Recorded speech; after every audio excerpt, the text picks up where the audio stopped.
We've had 3 big ideas at Amazon that we've stuck with for 18 years, and they're the reason we're successful.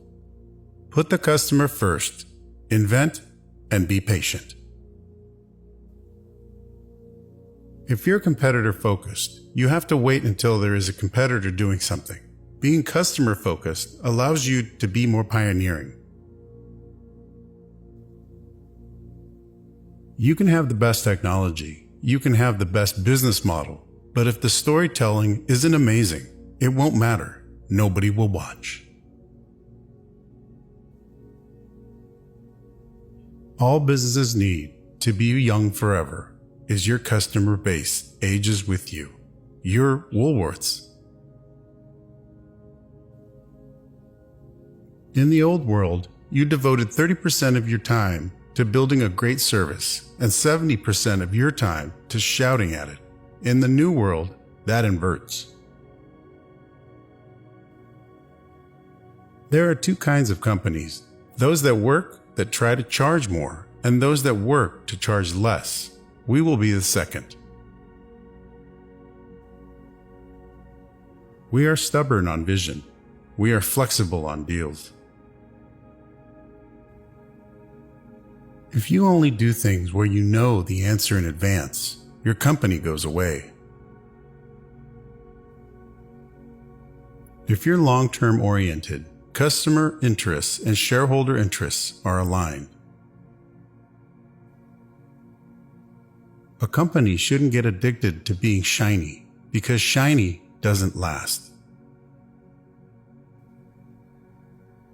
All of my best decisions in business and in life have been made with heart, intuition, guts, not analysis.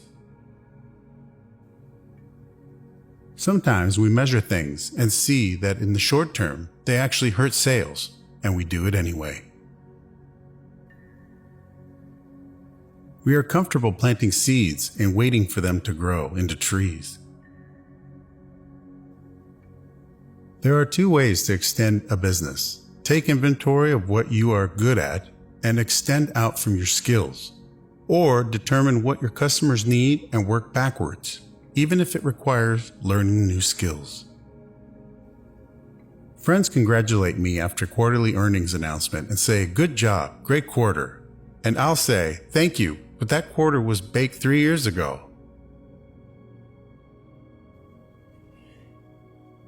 When competitors are in the shower in the morning, they're thinking about how they're going to get ahead of one of their top competitors.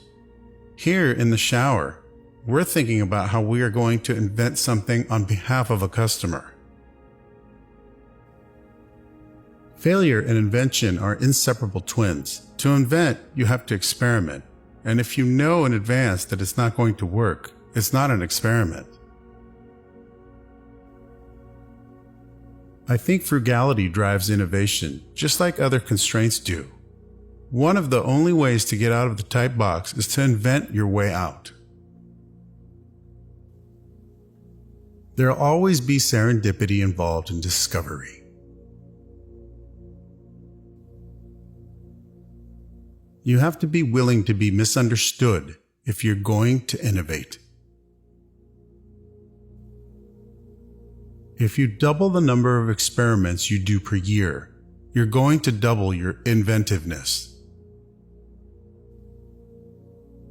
If you decide that you're going to do only the things you know are going to work, you're going to leave a lot of opportunity on the table. If you're watching your competitors, you're unlikely to invent a bunch of stuff on your own. Me Too companies have not done that well over time. No customer was asking for Echo. This was definitely us wandering. Market research doesn't help.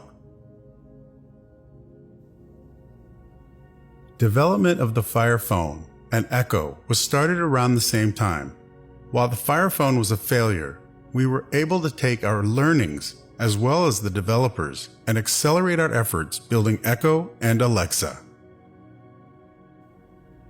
Staying in day one requires you to experiment patiently, accept failures, Plant seeds, protect saplings, and double down when you see customer delight.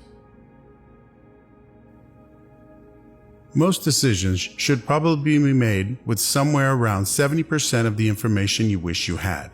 If you had, wait for 90%. In most cases, you're probably being slow. To invent, you have to experiment. And if you know in advance that it is not going to work, it is not an experiment. Most large organizations embrace the idea of invention, but are not willing to suffer the string of failed experiments necessary to get there. We take risks all the time. We talk about failure. We need big failures in order to move the needle. If we don't, we're not swinging enough. You really should be swinging hard, and you will fail, but that's okay.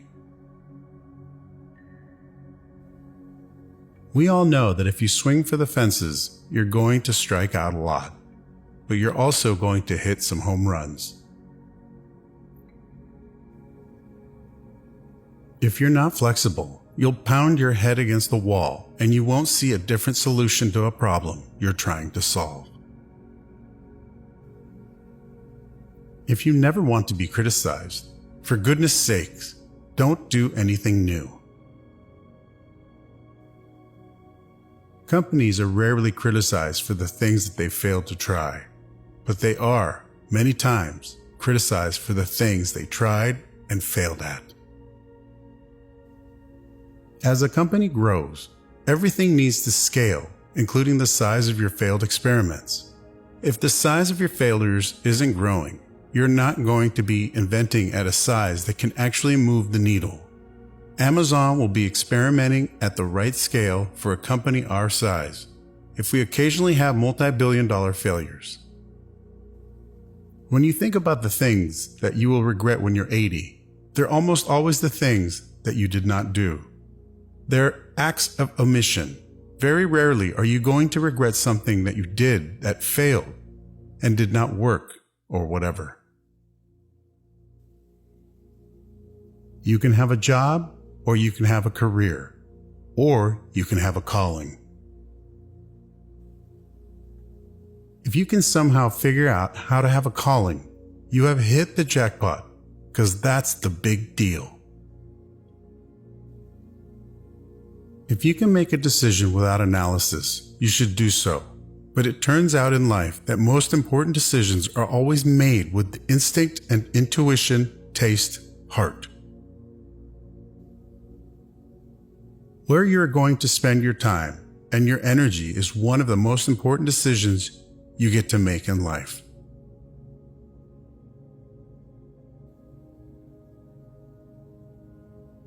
Life's too short to hang out with people who aren't resourceful.